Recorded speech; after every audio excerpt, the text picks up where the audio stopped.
जय श्री दादाजी की। गुरु पूर्णिमा बिल्कुल करीब है। गुरु पूर्णिमा के एक दिन पहले हम दादा दरबार में आ पहुंचे हैं। हमने यहाँ देखा कि प्रशासन ने यहाँ तक भक्त नहीं पहुंचे, इसके लिए कई तरह की व्यवस्था की है। यह तो जैसा कि आप सभी जानते हैं कि गुरु पूर्णिमा पर जो है गुरु शिष्य की परंपरा का निर्वहन करने वाले लाखों भक्त दादाजी के दरबार में शीश नवाने पहुंचते हैं। कई ऐसे भक्त भी हैं जो कि सैकड़ों किलोमीटर की पैदल यात्रा कर दादाजी का नाम जपते हुए भजलो दादाजी का नाम, भजलो हरिहर जी का नाम, इस नाम धुन के साथ चलते हुए खंडवा की इस पवित्र धरा पर पहुंचते हैं और दादा दरबार में आकर के अपना शीश नवाते हैं। हमने यहाँ देखा कि चूंकि कोरोना का संक्रमण काल है और इस कोरोना संक्रमण काल के दौरान प्रशासन ने यह व्यवस्था की है कि कम से कम लोग जो है दादा दरबार तक पहुंच सके।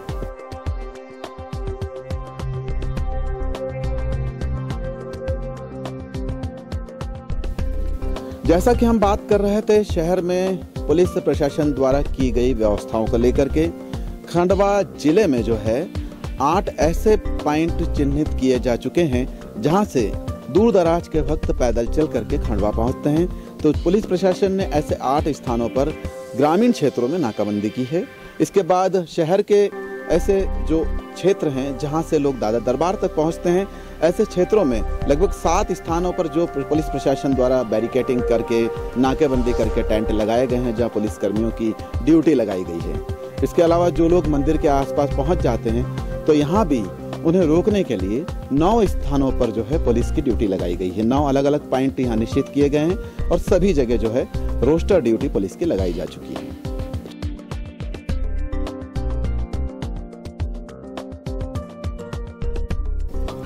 हम लोग इस वक्त पहुंचे हैं दादा दरबार में। दादा दरबार के प्रमुख मुख्य द्वार के बाहर खड़े हैं। हमारे साथ मौजूद है शांतनु दीक्षित जी। शांतनु जी, ये बताएं कि ये आज चूंकि कल गुरु पूर्णिमा है और यहाँ गेट बंद दिखाई दे रहा है। जय श्री दाई की। ये आश्रम का मुख्य द्वार है जिसे 1 नंबर द्वार के नाम से जाना जाता है।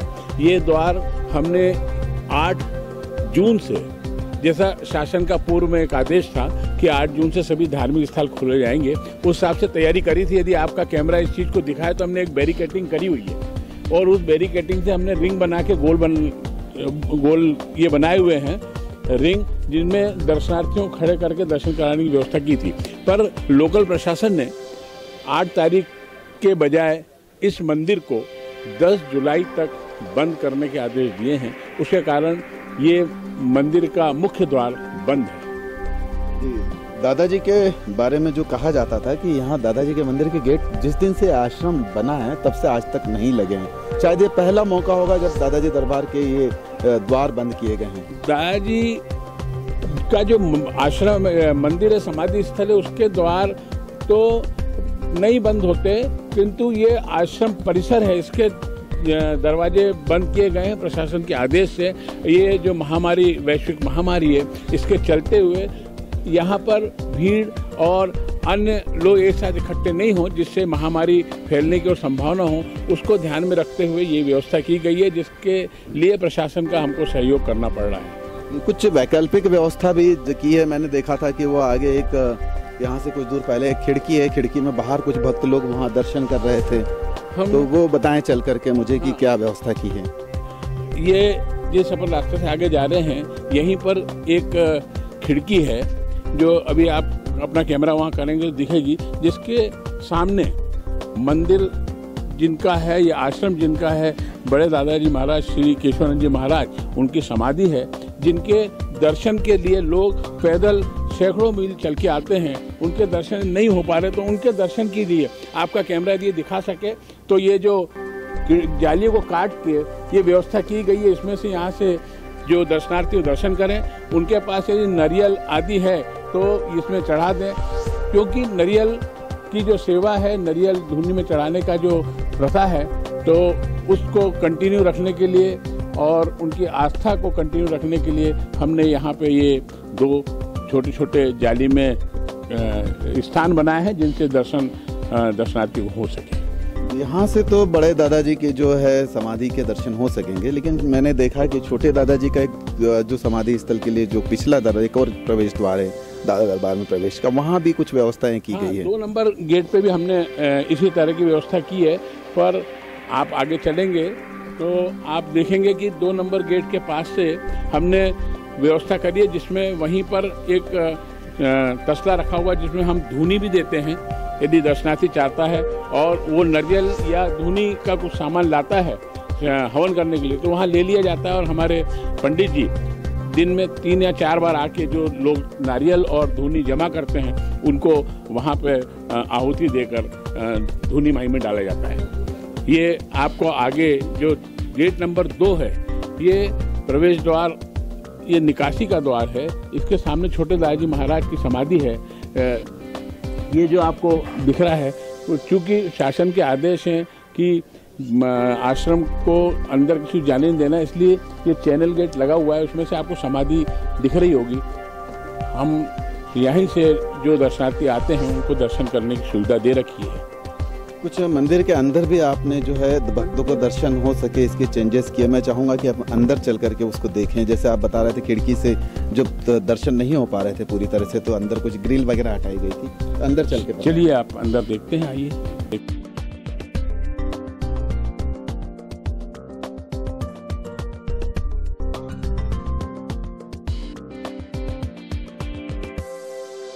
हम आ पहुँचे हैं दादाजी मंदिर परिसर में और बड़े दादाजी की समाधि के ठीक सामने हम परिसर में खड़े हुए हैं। मैं यह जानना चाहूँगा बबलू भैया कि भक्तों को सीधे उस खिड़की से दादाजी के दर्शन हो सके, क्या व्यवस्था की गई है? आपको इसके पहले हमने बाहर से बताया था कि हमने ये खिड़की में जाली काट के और दर्शनार्थियों के दर्शन के लिए यहाँ से सामने एकदम दादाजी के दर्शन हो सके ऐसी व्यवस्था करी है, और लोग उससे दर्शन कर भी रहे हैं और बहुत सुकून और तसल्ली प्राप्त करते हैं यहाँ से दर्शन करके। उनको अंदर तक आने को नहीं मिल रहा है। और अंदर की जो व्यवस्था है समाधि के पास, आप अपने कैमरे से दिखा सकते हैं कि ये जो अभी वहाँ पे जो सेवा में लगे हैं महाराज जी, वो कर रहे हैं और सेवा कर रहे हैं। और मंदिर के समाधि के पास किसी को जाने की अनुमति नहीं है, वो सब तरफ से उसको बंद कर रखा है, केवल इसी बात के लिए कि कोई ऐसे घटना नहीं घटे कि किसी को कोरोना जैसे महामारी का प्रभाव हो और वो समाधि को टच करे और लोग भी टच करें, जिससे ये बीमारी महामारी और लोगों तक फैले। गुरु पूर्णिमा को लेकर हर बार यहाँ भव्य तैयारी की जाती है। जैसे मैं देख रहा हूँ कि ठीक सामने धुनी माई है, धुनी माई को बड़ा अच्छा सुंदर सजाया गया है। धुनी माई में अपन पास चलें, धुनी माई के थोड़ा सा नज़दीक आए ताकि फ्रेम में हमारे राहुल जी दिखा सके ये पूरा।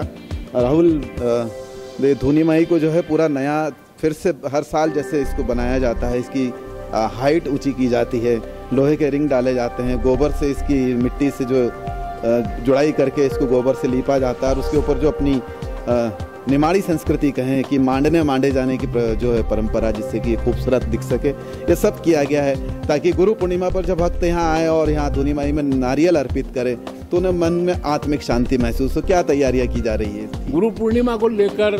हमने गुरु पूर्णिमा को लेकर जो प्रतिवर्ष तैयारी होती है, जिसमें सबसे पहले आपको समाधि को जो समाधि का हमने आपको बताया कि वहाँ पर दूर से दर्शन होंगे। उसके बाद हमने आपसे बताया कि जो धुनी माई है, ये प्रतिवर्ष इतनी ऊंची इसको बनाया जाता है जिससे नारियलों का जो यहाँ पे आते हैं धुनी में, तो वो इसके धुनी के बाहर नहीं आए, उसके लिए धुनी को ऊंचा किया जाता है। वो सब जैसी तैयारी हर साल होती है, आपका कैमरा दिखा सके तो ये सब झालर वगैरह लगा के तो और इसको वाइट वॉश, कलर वॉश करके जैसा प्रतिवर्ष करते हैं, पूरी तैयारी वैसी की वैसी है। केवल दर्शनार्थी नहीं आ पाएंगे, जिस बात का हमें बहुत दुख रहेगा कि हम दर्शनार्थियों को इस वर्ष बहुत अच्छे से दर्शन नहीं करा पा रहे हैं, क्योंकि प्रशासन की हमारे ऊपर बहुत बंदिशें हैं कि लोगों को यहाँ तक नहीं आने दे रहा है प्रशासन। आपने शहर में बहुत जगह कवर भी किया होगा इस चीज़ को कि कहीं कहीं पर प्रशासन ने बैरिकेडिंग कर रखी है, जिससे जो दर्शनार्थी हैं वो अंदर नहीं आ पाए। यहाँ एक बहुत अच्छी चीज़ देखने को मिल रही है। मैं राहुल से कहूँगा कि मेरे साथ चलें और देखिए कि किस तरह से जो है यहाँ दादा दरबार में जो टोकनियों में जैसा कि बताया गया है नारियल जो भक्त लोग अर्पित करके जा चुके हैं, उन्हें धुनी माई में जो है धुनी माई को समर्पित करने का जो एक कार्य अम्मा जी द्वारा किया जा रहा है।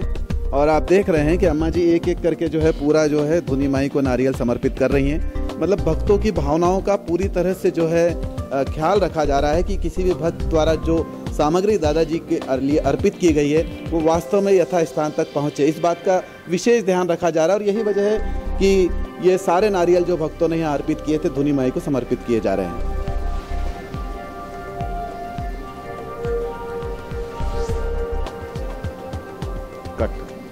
गुरु पूर्णिमा पर्व के लिए दादा दरबार में की जा रही तैयारियों को हमने आपको बताया कि किस तरह यहाँ पर पूरी तरह से तैयारी की गई है जैसे कि हर वर्ष की जाती है, ताकि यहाँ आने वाले भक्त दादाजी के दर्शन कर सके। लेकिन हम ये देख रहे हैं कि प्रशासनिक सख्ती की वजह से जो है यहाँ पूरा मंदिर परिसर सुनसान पड़ा हुआ है। इक्के दुक्के भक्त, मैं कहूँ कि यहाँ सिर्फ सेवाधारी ही जो है मंदिर परिसर तक आ पा रहे हैं। खंडवा के इस इतिहास में पहली बार ऐसा देखने को मिला जबकि गुरु पूर्णिमा के अवसर पर दादा दरबार तक भक्त नहीं पहुंच पा रहे हैं। हमारा प्रयास है कि हमारे इस कैमरे के जरिए, हमारे इस चैनल के जरिए हमारे खंडवा सहित जितने भी दादाजी के भक्त हैं जहां आसपास मानने वाले, वे दर्शन कर सके। प्रशासन ने क्या व्यवस्था की है इसकी जानकारी ले सके। कैमरामैन राहुल बौरसिया के साथ अनंत महेश्वरी, MP न्यूज़, खंडवा।